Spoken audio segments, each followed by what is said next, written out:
আসলে বৈশাখ মাসটা আসলে সবার লাগে অনেক ভালো একটা মাস, কারণ অনেক মানুষের ধান কাটইন, ধান শুকাইন।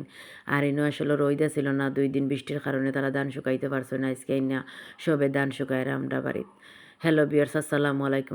আশা করি সকল ভালো আছেন। আর এখানে আসলে দুপুরে রান্নার লাগিন আমরা মুরগা একটা জব করছেন। এগুলো আসলে আমার আম্মার পালা মুরগা।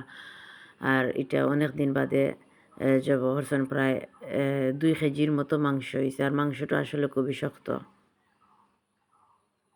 আর এগুলো আমি রান্দার লাগি রেডি করলাম, তারা আমার মাংস খাইটা দিলাইছেন। আমি কেন মাংস ধুয়ে পরিষ্কার করে রাখছি। আর এনে যা যা যাবতীয় মশলা আছে সকলগুলো আমি রেডি করে রাখছি। ভিডিও করার লাগি সব কিছু আসলে রাখা লাগে। অনেক সময় ধুয়ে সব কিছু উড়াউড়ি লাগি যায় গিয়া আনাত গিয়ার দিয়ে আমি একতারি আসলে সকলটা রেডি করে রাখিলাই বেশিরভাগ। কারণ সব কিছু ভিডিও করলে অনেক সময় লম্বা ভিডিও হয়ে যায়, প্রায় অনেক 1 ঘন্টা। আর দেশি মুরগ রাঁধতে তো আসলে অনেক সময় লাগে।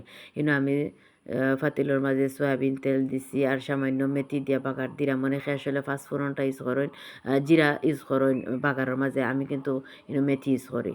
আর আমি পেঁয়াজ দিলাম, আদা রসুন বাটা, লবণ, পেঁয়াজ আসলে একটু খসাইবার লাগে। আর গরম মশলা আমি দিছি। দিয়া কত সময় আসলে আমি খসাইলাম পেঁয়াজটারে। আসলে আমি কিলা দেশি মুরগ রান্ধিতে সকলকে শেয়ার করলাম। আর আমি অলই ইউজ করছি। অলই দিয়ে আসলে আমি আর কিন্তু মশলা দিতাম না, এখন মাংস দিয়ে রাখি দিব। আর মাংসটা খসই এসে কিছু সিদ্ধ হয়ে আনলে তারপরে কিন্তু আমি অন্যান্য মশলা দিব। আর আমি ডেকে রাখি দিয়েছি। এখন আমার যা যাবতীয় মরিচ আছে। তারপরে আমি মাংসটা একটু বেশি, যার কারণে একটু জাল দিলাম। আর দেশি মুরগি কিন্তু একটু জাল না ছাড়া আসলে মজা লাগে না। আর বাখর দিলাম আর সামান্য পাঁচফোড়ন। আর সব মশলাগুলো আমি এখনো মিক্স করাম। আর এখানে আমি সুপারি খারাম সবর লোকে শেয়ার করাম, অন্য কোনো মাইন্ডে নিবে না। আমরা সিলেটিরা বেশি সুপারি বালা পাই। আর আমার তরকারিটা অনেক খসানি হয়ে গেছে। এখন আমি যা মশলা রাখছি তা সিলেটি মানুষ আসলে চা আর সুপারিটা আসলে একটু বেশি খাই। সব এখন সাতকরা দিয়ে গরু মাংস খাই, কিন্তু আমরা আসলে তা নয়, আমরা বেশি পান সুপারিও বেশি খাই।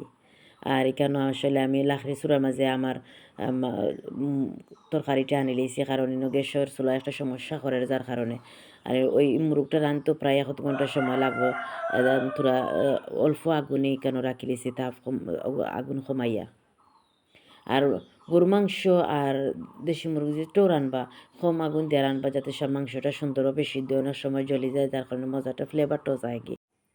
আর আমার মাংসটা প্রায় খস্ত হয়ে গেছে। এখন আমি জল ইউজ করবো, যে যতটুকু পরিমাণ মতো জল খাইন তা অ্যাড করবা।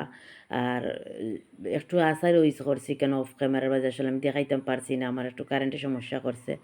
আর এখন আমি একটু পানি যতটুকু আমার দরকারি অতটুকু ইউজ করবো। যে কেউ আছেন পাতলা খাইন, অবশ্যই তারার পরিমাণে জল দিবা। আমার আসলে তরকারিটা হয়ে গেছে। আশা করি সকলে আমার ভিডিওটা ভালো লাগবো। আর ভালো লাগলে অবশ্যই একটা লাইক কমেন্ট করবা। ভালো থাকবা।